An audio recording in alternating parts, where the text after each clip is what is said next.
오케이. 그러면 또 이어서 살펴보도록 하겠습니다.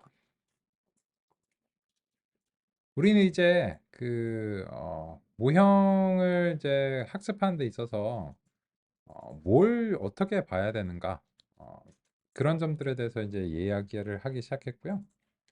그런 이제 관점에서 다음과 같이 이제 그 모델의 이제 복잡도 뭐 이런 거에 따라서 이 훈련과 이제 시험 점수가 이제 차이가 날 수 있는 이런 부분들을 같이 이제 보고 있습니다.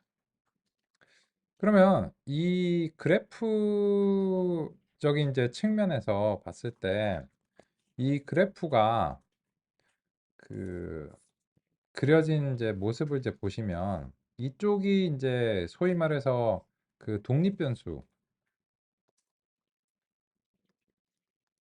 측면이고, 이제 이 그래프를 그릴 때 통상적으로는 이쪽은 이제 그 종속변수적인 이제 측면이잖아요. 그래서 이 독립변수를 뭔가 변화를 줬을 때 그 결과적으로 종속 변수가 어떻게 바뀌는가, 그런 측면에서는 이 독립 변수가 이 종속 변수의 원인으로서 규정이 될 때 이런 식으로 그래프를 종종 그리죠. 그죠? 그러면 아까도 이제 그 논의를 주셨는데 이게 그 뭐 때문에 이런 그래프가 바뀌느냐라고 하는 점이 이제 핵심적인 이해입니다. 그런데 이제 이 그래프 자체는 이 어, 성, 이 정확도라고 하는 결과에 영향을 주는 원인으로서 모형의 모델의 복잡도라고 하는 것이 그 원인이다. 이렇게 이제 얘기를 하고 있어요. 그래서 이제 이 점에 대해서 우리가 이야기를 이제 할 필요가 있을 것 같습니다. 그래서 모델의 이제 복잡도라고 하는 것이 이제 무엇인가? 라고 하는 점이 이제 이야기가 이제 돼야 되고요. 그래서 이제 우리 그 점과 관련해서 같이 이제 살펴보고 싶습니다. 그러면 첫 번째로는 이제 저는 이제 용어를 이렇게 좀 그 도입을 하고 싶어요.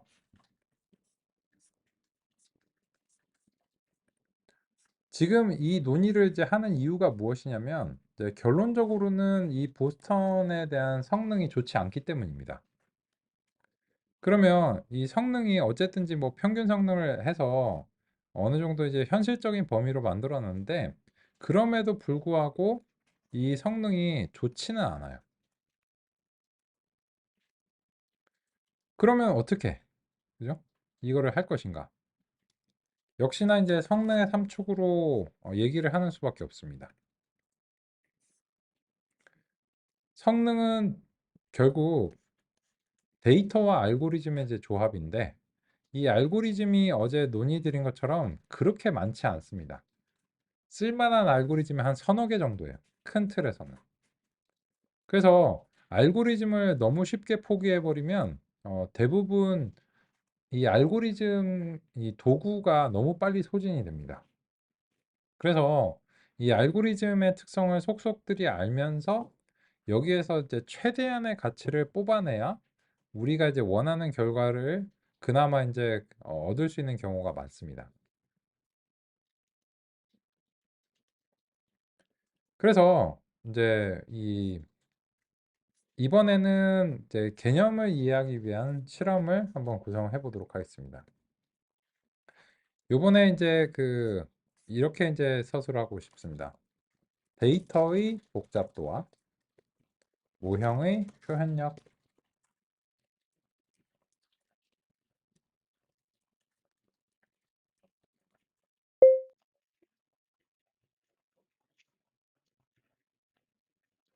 데이터의 복잡도에 모형의 표현력이 대응할 때 좋은 결과를 기대할 수 있습니다.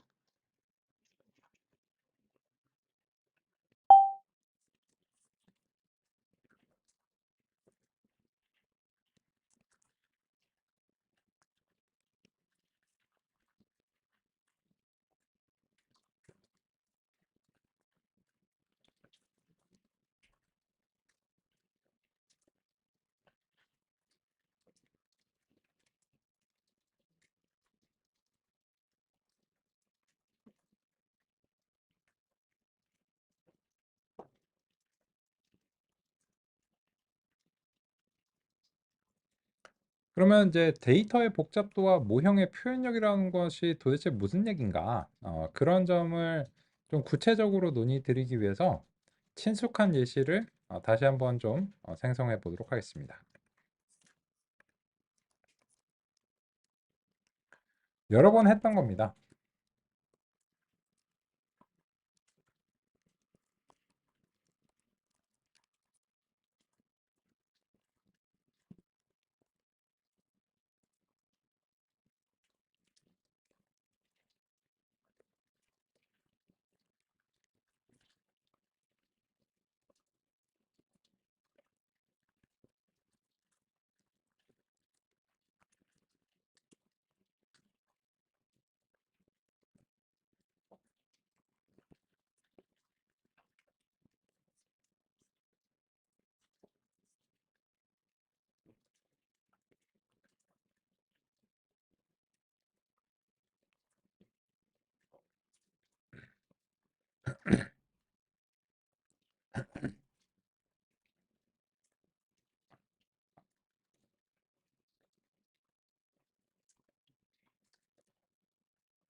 음. 이 실험은 뭐 거의 설명할 필요가 없다라고 생각합니다. 여러 번 이제 했기 때문에. 근데 어, 이제 이 용어를 도입하는 근거로서 이제 생각하겠습니다. 제가 데이터의 복잡도, 데이터의 복잡도,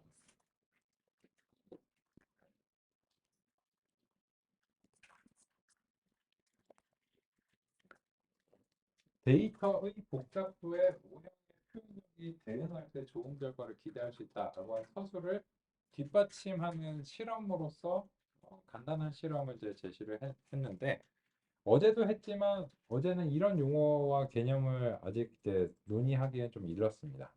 근데 지금 시점 이후로부터는 이게 제일 중요한 얘기고요. 이게 납득이 되셔야 그 다음에 왜 과적합과 과소적합이 뭐 이런 곡선이 생기고 거기에 따라서 이제 문제가 생기는가를 얘기를 할 수가 있게 됩니다. 그렇다면 이제 데이터의 복잡도에 대해서 얘기를 해보면 이 데이터의 복잡도는 우리가 만들었으니까 잘 알고 있죠. 그냥 상등함수인데 그냥 선형적인 관계를 가지고 있는 노이즈를 살짝 섞어준 거죠.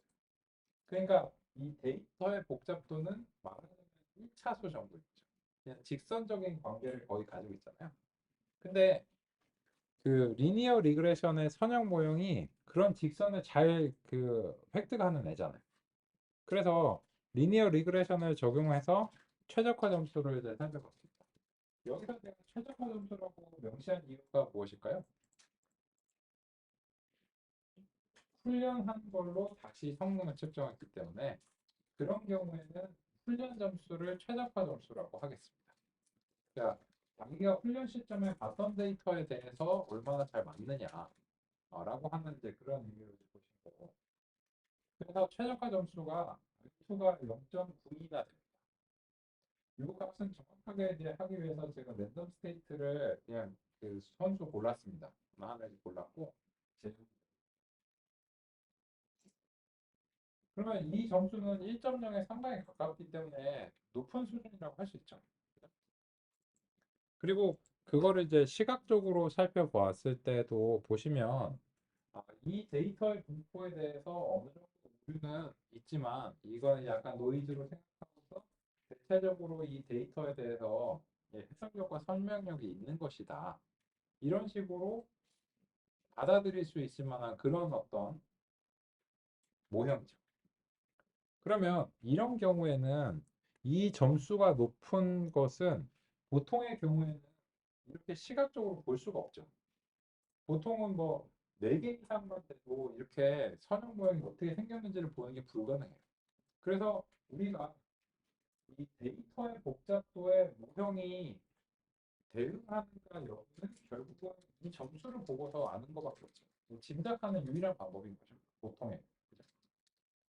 근데 그 점수가 높으면 뭐라고 서술하냐면 데이터의 복잡도에 모형의 표현력이 대응한다.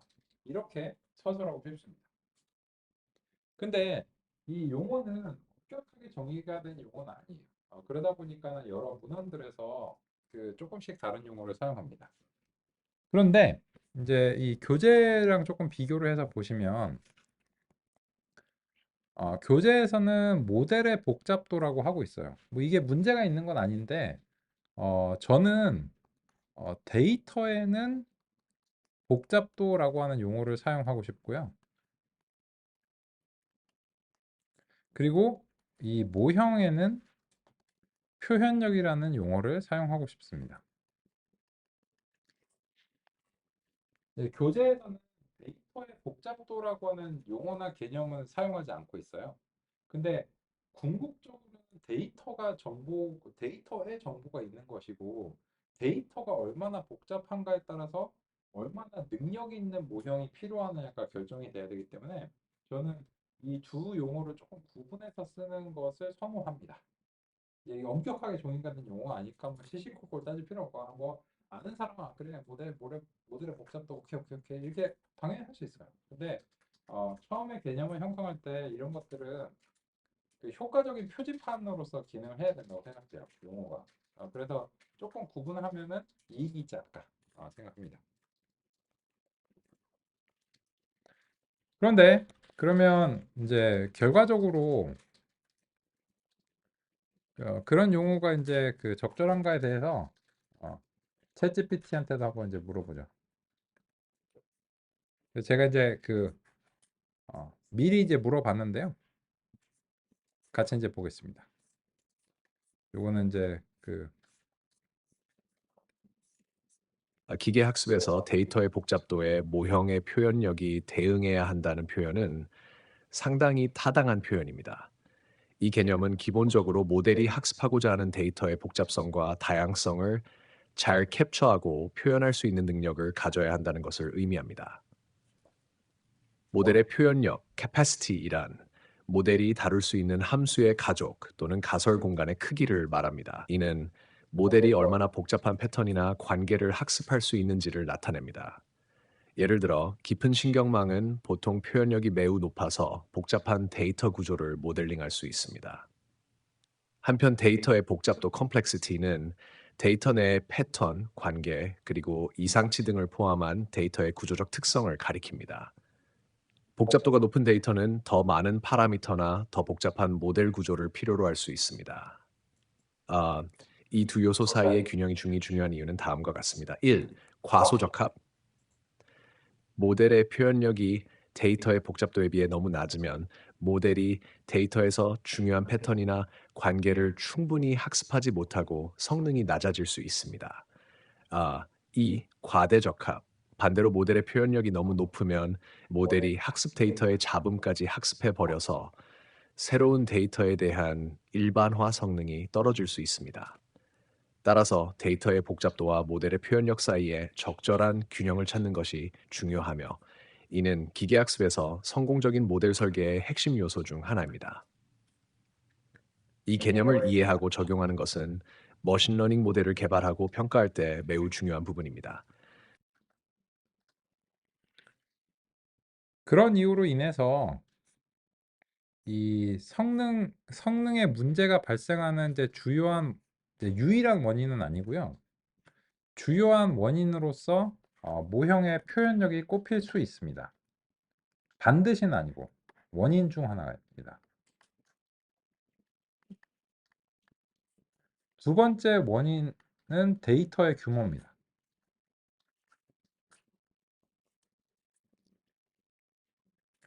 그러면 이제 표현력이 원인인 경우에 대해서 우리가 이제 좀 얘기를 해 보겠습니다.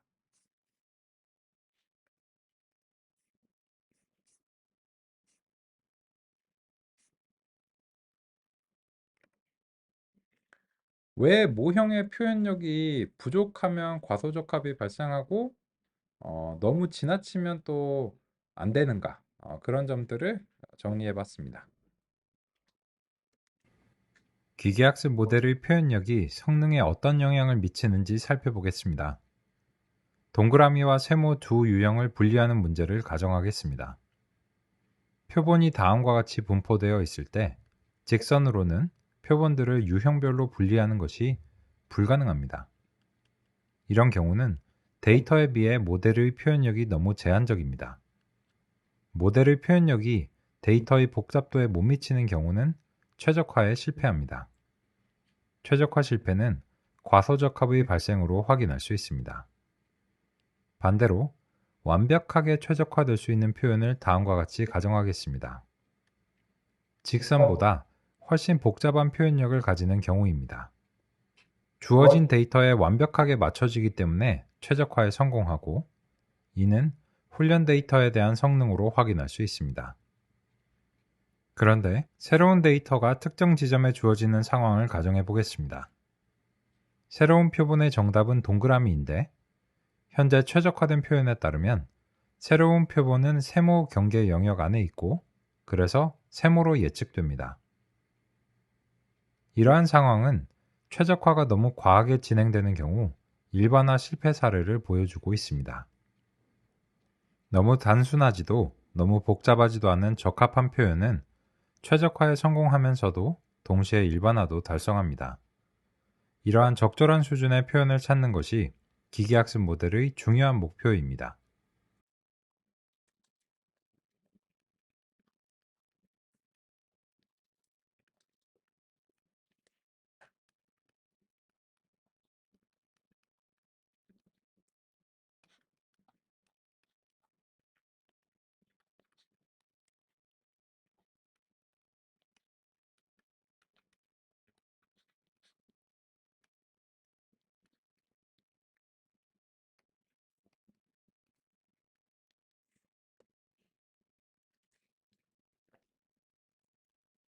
요점을 이제 같이 이제 보시겠습니다. 방금 전에 데이터의 복잡도와 모형의 표현력이라는 용어를 이제 소개를 드렸는데, 이제 가장 이제 왼쪽에 이제 사례를 보시면 데이터의 복잡도가 동그라미 세모가 이렇게 이제 분포가 되어 있는 복잡도예요. 그러면 이런 분포를 세모와 동그라미를 나눠야 되는 상황이다. 이 세모와 동그라미를 직선으로 분리해라라고 하는 제약 조건을 받았다고 했습니다. 가능한가요? 불가능. 그렇다면 이것은 데이터는 복잡한데 이 직선이라고 하는 모형의 표현력은 복잡도에 못 미치는 거죠. 그러면 이런 경우에는 분리에 실패하겠죠. 그러면 어떤 문제가 발생할까요? 벌써 훈련 점수가 안 좋아요. 그래서 과소점, 언더가 발생합니다. 좋지 않은 점수. 연습 문제를 잘 못 푸는데 수능 점수가 기대되진 않잖아요. 그래서 그런 경우가 이제 과소점화다라고 평가하고 그 원인으로서 지목되는 것 중에 하나가 이제 이 복잡도의 표현이 미치는 경우에 그런 경우가 발생합니다. 유일한 경우가. 그러면 반대의 극단에서 그래? 딱 기다려. 해서 이 데이터의 복잡도에 대해서 모형이 막 엄청 복잡해. 여기 막 커브 하나도 맞춰졌어요. 그러면은 완벽한 최적화를 달성할 수 있습니다.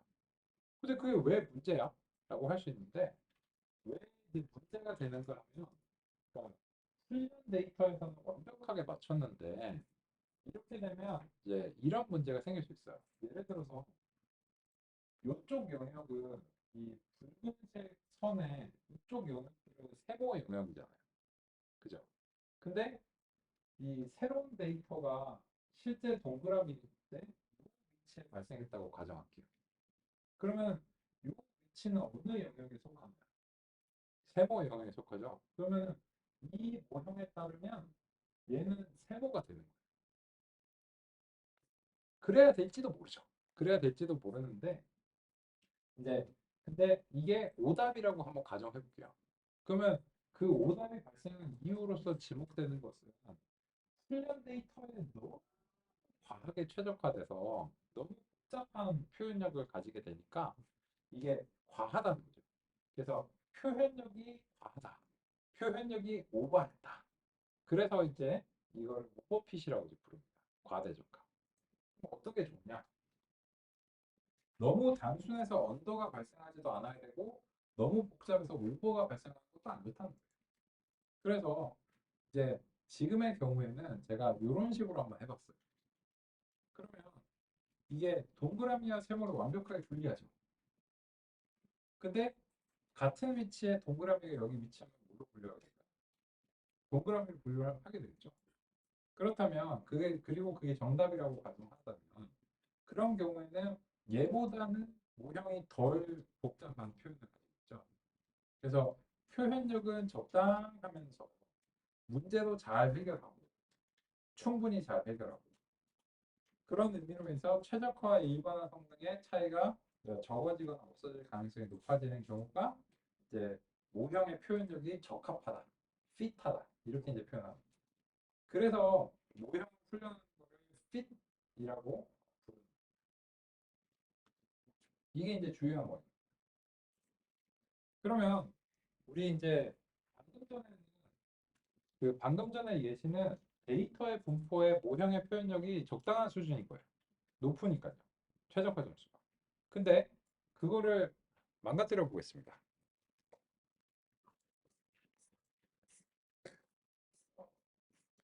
요거는 제가 그 링크 걸어 놓을게요.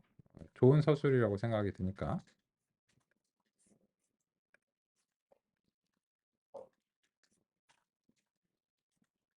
참고, 참조는 아니고요. 참조는 그거를 참조해서 제가 이제 했다는 거고, 이 참고는 이제 그 같이 참고하시라는 뜻이죠. 근데 여기서 제가 이제 어제도 한번 했었는데, 이거를 제곱을 하면 어떻게 될까요? 제곱을 하면 R2가 빵 나옵니다. 그죠? 그게 왜 그런가요? 이렇게 되죠. 데이터의 복잡도는 2차수로 증가를 했는데 모형은 얘는 직선밖에 못 그리는 애예요. 현재로서. 그러다 보니까는 모형의 표현력이 데이터의 복잡도에 현저하게 못 미치면서 이거는 뭐가 발생했다고 평가를 해야 될까요? 과소가 발생. 그죠? 이게 언더핏이에요. 이 언더핏의 개념을 시각적으로 표현하기 위해서 제가 노력해봤습니다. 이게 언더핏이고. 그러면 이제 이 문제를 해결하기 위해서 우리가 이제 노력을 해야 될 텐데 왜 이런 개념이 이제 필요하냐면 이제 관점이 생기신 거예요. 보스턴 데이터에 대해서는 지금 뭐가 발생했다고 평가를 해야 될까요?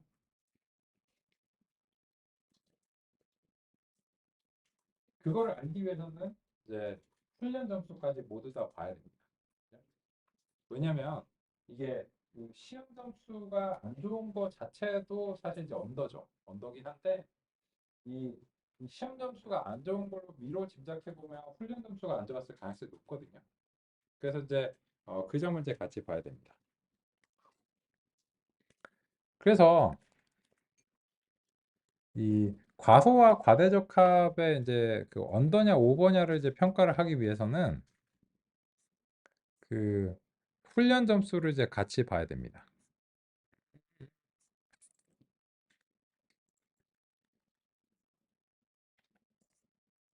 훈련 점수를 같이 낼 수 있을까?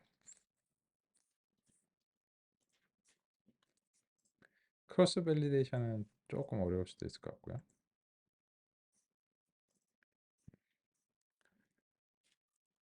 그러면 우리가 이제 요 크로스 밸리데이션 자체로는 조금 어려울 수도 있으니까 여기서 이제 같이 이제 보겠습니다. 다시 이제 보스턴 데이터로 이제 돌아와서요. 그 모델 평가를 좀 다시 해보겠습니다. 주택가격 모형으로서 이제 리니어 리그레션을 이제 골랐고, 그죠? 그리고 이제 모델 평가를 이제 해서 이 주택가격 모형을 이제 하는데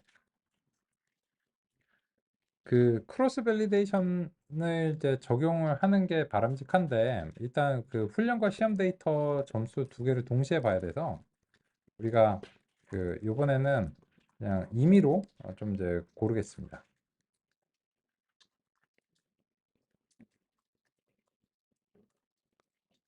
그러면 이제 여쭤볼게요.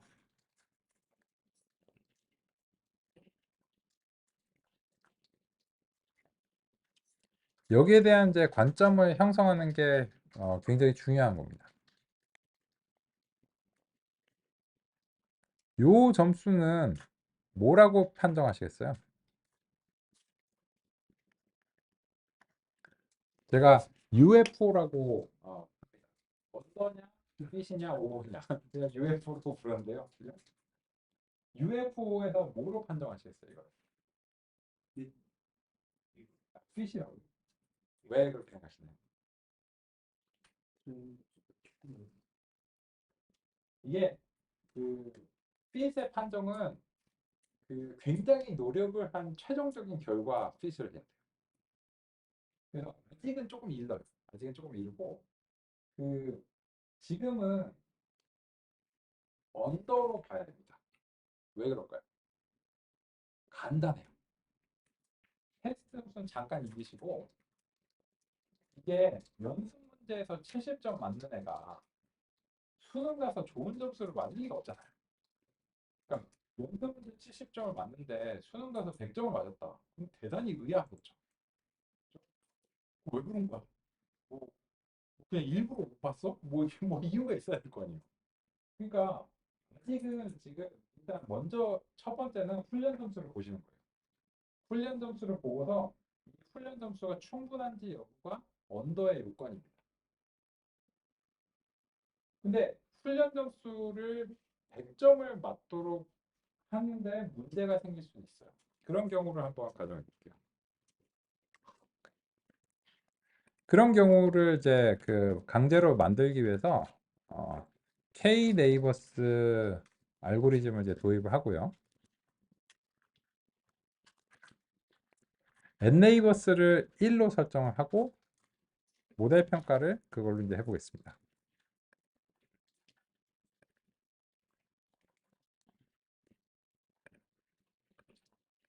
그러면 제가 이제 그 극단적인 사례를 준비를 했는데요. UFO에서. 그럼 이제 이 첫 번째 사례에서는 UFO를 언더로 평가를 해야 된다. 그 이유와 관련해서는 이제 훈련 점수가 이제 많이 모자라 보인다라고 이제 했는데,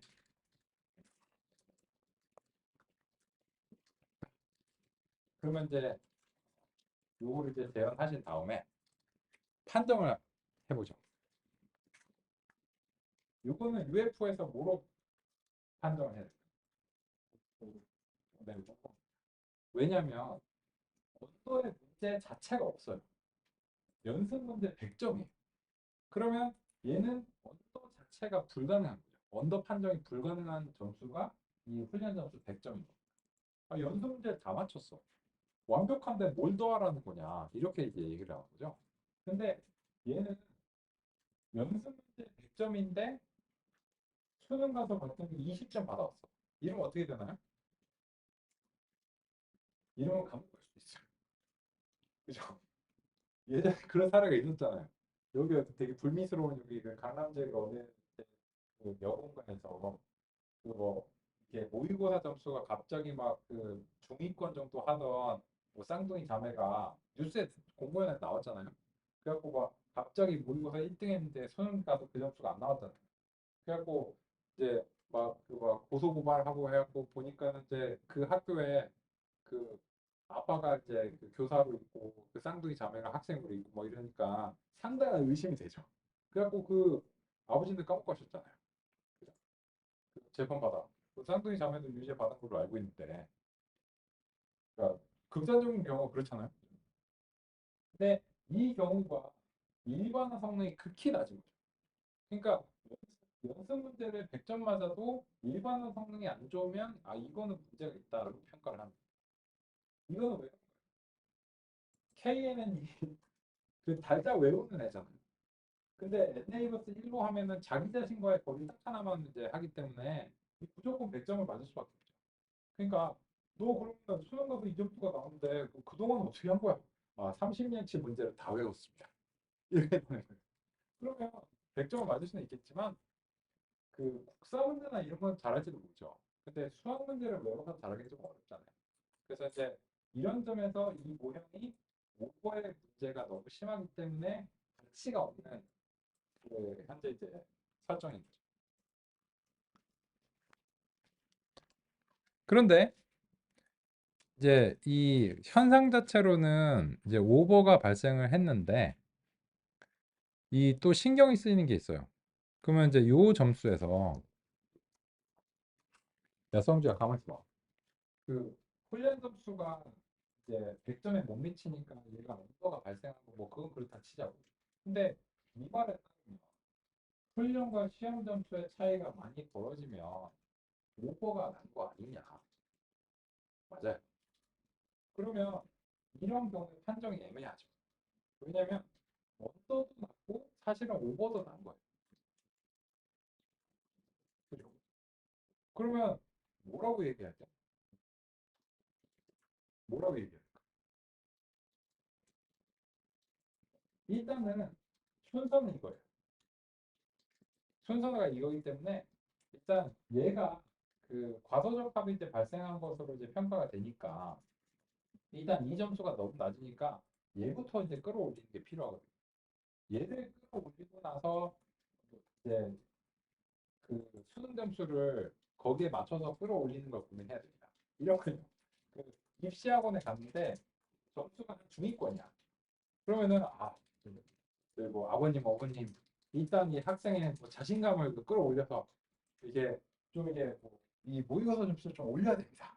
그리고 나서 뭐 수능의 적응력은 뭐 그때 그냥 보시죠. 이렇게 이제 해야 되는 거죠. 그래서 지금은 일단 언더로 평가를 했는데 오버도 나긴 났어요. 근데 문제는 이겁니다. 이거의 원인이 모형의 표현력인가 데이터 분포의 차이인가 어떻게 생각하시나요? 이건 이 결론 한번 봤었는데요. 이거는 이 오버의 원인으로서 지목되는 게 데이터 분포의 차이가 있었습니다. 즉 무슨 말인가면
이 난수 초기 값을 특정하게 제가 이제 아까 실험 결과를 의지해서 특정하게 설정했을 때 이 리니어 리그레션의 훈련하고 시험 데이터의 점수의 격차가 거의 없잖아요.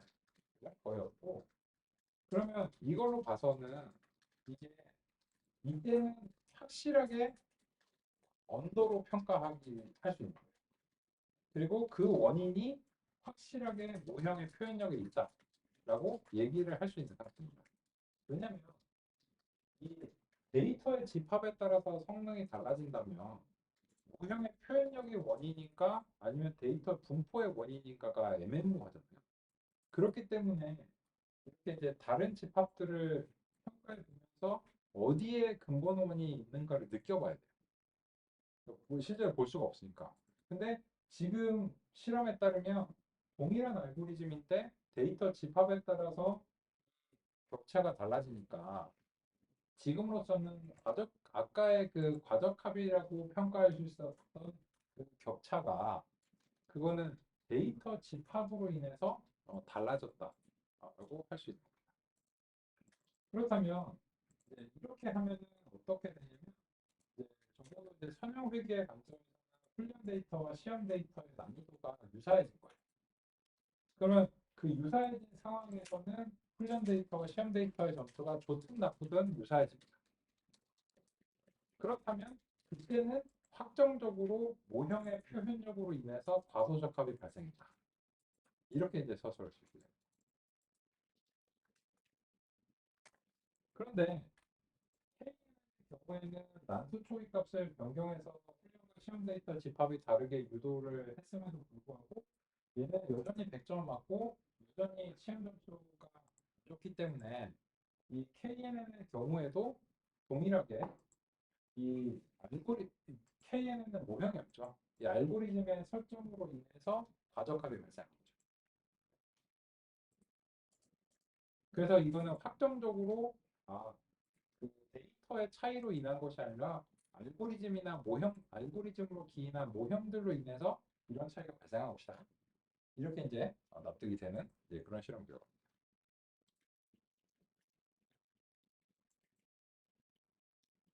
그럼 어떻게?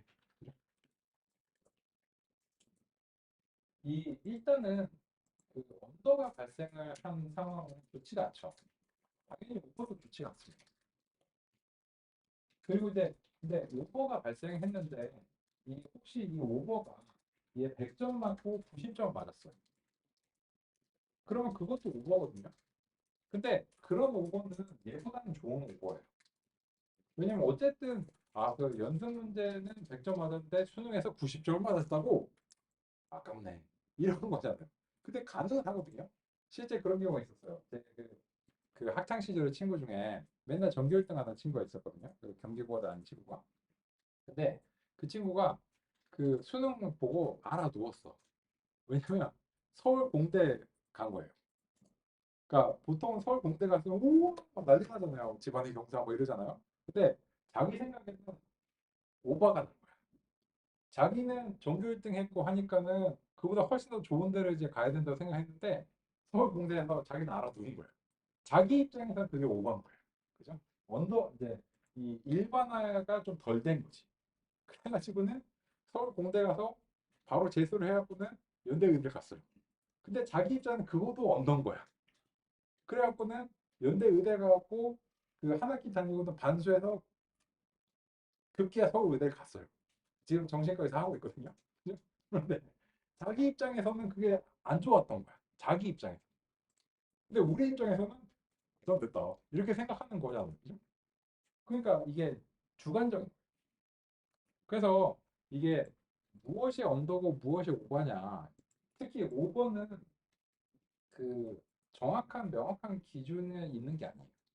그러니까 내가 생각하기에 이런 경우가 이런 거거든요. 이 페이스 아이디를 한번 가정해 볼게요. 요 생체 인식 표준들의 경우에는 훈련 점수가 99.999%가 나왔다라고 할게요. 정확도가. 그러면 거의 완벽한 최적화죠. 근데 시험 점수가 98.999가 나왔다라고 할게요. 이 성능은 뭐라고 생각하시나요? 이 성능. UFO에서 뭐라고 생각하시나요? 언더 오버 핏. 핏. 아닙니다. 왜냐하면 이, 이 생체 인식 표준이 그 받아들여지려면 소수점 세 자리까지 9가 나와야 돼요. 그게 일반화 성능. 근데 이 1%의 오차가 있잖아요. 그럼 오버입니다. 그러니까 응용에 달려 있어요. 응용의 요구사항에 따라서 이거 오버가 나는 거예요. 이러면 안 된다는 거예요. 그거 왜 그럴까? 하면 이런 거예요. 이게 페이스 아이디 같은 걸로 돈도 휙 보내고 막 그러잖아요. 근데 가상 이제 전체 인류의 인구가 80억이잖아요. 그럼 80억 곱하기 1%라면 얼마인가요? 8천만 명이죠. 그러면 1%의 오류가 나면 8천만 명의 도플갱어들이 내 폰에서 인식이 된 다음에 돈을 휙 보낼 수 있다는 거예요. 가상이 있지만. 그래서 그 정도 오차를 허용하면 안 되는 거예요. 그래서 얘네들은 되게 훌륭한데요? 근데 1%의 오차가 발생했는데 이건 과적합이다. 이거 안 된다. 이거 표준 통과 못 한다. 이런 얘기가 나오는 거예요. 그러니까 얘네들은 99.9998 이렇게 돼야 돼요. 여기서 오차가 나야 오케이 통과. 그렇게 해야 얘네들은 과적합이 아니다 이렇게 얘기를 하는 거거든요. 그래서 과적합 여부는 응용의 요구사항에 달려 있습니다. 그래서 이게 과적합 이제 두 개의 격차가 그래서 정확하게 얼마가 돼야 과적합이 아니야 이렇게 얘기하는 거를 응용에 달려 있다. 이렇게 말씀드리는 게 극단적인 사례로 이렇게 말씀드리고 싶어요. 근데 예를 들어서 이 격차가 많이 나도 상관없는 경우도 꽤 많아요. 어떤 경우냐면 그 온라인 그 타겟 마케팅 같은 거 있잖아요. 그런 거는 어차피 클릭을 안 해. 어차피 클릭할 확률이 1% 미만이거든요. 근데 걔네들이 조금 틀렸어. 내가 우리 뭐 트위터나 페이스북이나 이런 데서 보면 유튜브 같은 데 보면 이 광고가 마음에 드시냐 자꾸 물어보잖아. 일단 기본적으로 다 마음에 안 들어요, 광고들. 그죠? 다 마음에 안 드는데 그래서 다 마음에 안 드는데 그러면 다 틀린 거냐? 이해가 좀 어렵죠. 네. 그래서 온라인 타겟 광고 마케팅 같은 경우에는 이 범위가 좀 커도 이 일반화 성능이 높으면 그냥 쓰자 이렇게 해야 돼. 이게 그래도 그게 어디요? 얘가 그 100점 나왔는데 얘가 한 90점 나왔어요. 야, 진짜 잘했네 이런 소리를 듣는 겁니다. 그것 때문에 얼마나 더 많은 돈을 벌까? 이런 얘기하는 거예요. 왜냐? 얘는 좀 틀린다고 해서 그 피해가 발생하지 않거든요. 어차피 광고는 많이 틀리기 때문에 거의 피해가 없어요. 근데 맞으면 맞을수록 좋아. 그런 경우에는 과적합이 심해도 그냥 일반화 성능이 좋으면 좋아 좋아 좋아 이렇게 쓰는 겁니다.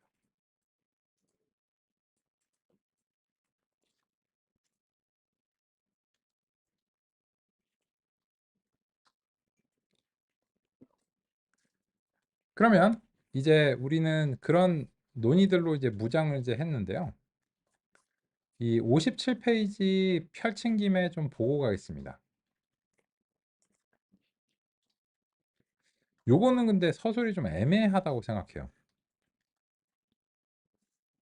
이거는 조금 동의하기가 어렵거든요. 이 서술은. 그래서 이 서술은 좀 정교하게 말씀을 드려야 될 것 같아요. 왜 그런지 얘기해 보면 모형의 표현력이 데이터셋의 크기와 이제 연관이 있다라고 얘기를 했는데 모형의 표현력이 훈련 데이터의 입력 데이터의 다양성과 관련이 있는데 다양한 데이터 포인트가 많을수록 가족값이 적어지는 건 사실이에요. 근데 이게 이 서술이 완전히 틀렸다기보다는 오인할 만한 요인들이 좀 있다는 거예요. 무슨 말이냐면 이 서술을 잘못 읽으면 데이터가 더 많아지면 모형의 표현력이 자동으로 증가한다는 식으로 오해할 소지가 있는 서술이야. 근데 과연 그럴까요? 왜냐하면 이 서술을 좀 정교하게 보셔야 되는 게 여기서 우리가 그 지금 최적화 빵점 나오는 이런 경우잖아요. 그죠? 그러면 저 서술에 따르면 데이터를 더 증가시키면 이 점수가 올라갈 가능성이 있는 것처럼 얘기합니다. 근데 그럴까요?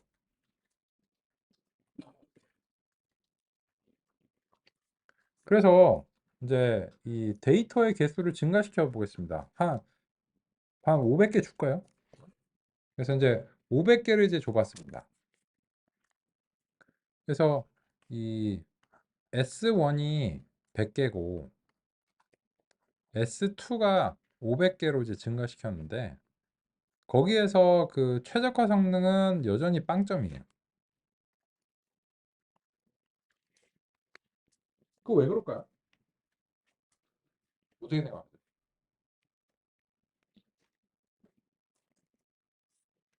그건 당연한 거 아닌가요?